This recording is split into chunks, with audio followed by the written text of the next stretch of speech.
లేకంటే అప్పుడేం చేసినావు పట్టబులు నడపదాల్లో ఆట నిలబెట్టి అవమానపడి కంపెట్టుకొని వచ్చినావు. ఇప్పుడు నీ అన్న కూతురు కదా, నీ చిన్న కోడలు కదా, నా మేనకోడలు కదా, నా మాట వెళ్ళదంటే ఇంకా బాయిలో కూడా సాగాల్సిందే కదా.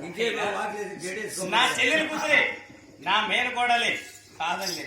అయినా మీ అన్న కూతురు కదా, నీ చిన్న కోడలు కదా, నీ రక్త సంబంధమే కదా.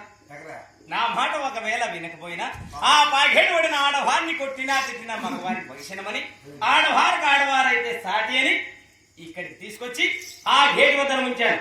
ఎలాగైనా సరే నీకు గేటు వద్దకు వెళ్ళి తన నట్ట నుండే నామధర్మను కలిగించి గోవిందనామస్వరం అర్పించి అడ్డ రేఖలు పెట్టించి శివ శివారహరా శంభో శంకర అంటూ మన శివదేవులు ఒక్కసారి పలికించి లోనికి తీసుకొచ్చి కాపురం చేయించి ఏమి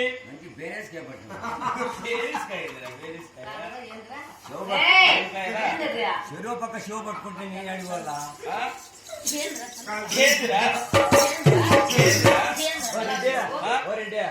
ఒక నిమిషం ఏమది లైట్ ఆఫ్ చేసేసి నేను పడుకుంటే ఆమె కొట్టుకుంటుంది. అంతేనా? అంతేనా నువ్వు చేసేది? మగం కాదు 8,000 చిలుకుతా ఎలాగైనా సరే వెళ్ళి గోవిందనామస్వరం అర్పించి లోపలికి తీసుకున్నాను. అంతేనంటావా? అవును మరి. దానికంతా నేను చూసుకుంటాను, నువ్వు వీరపో. అవులే వెళ్ళు. అమ్మా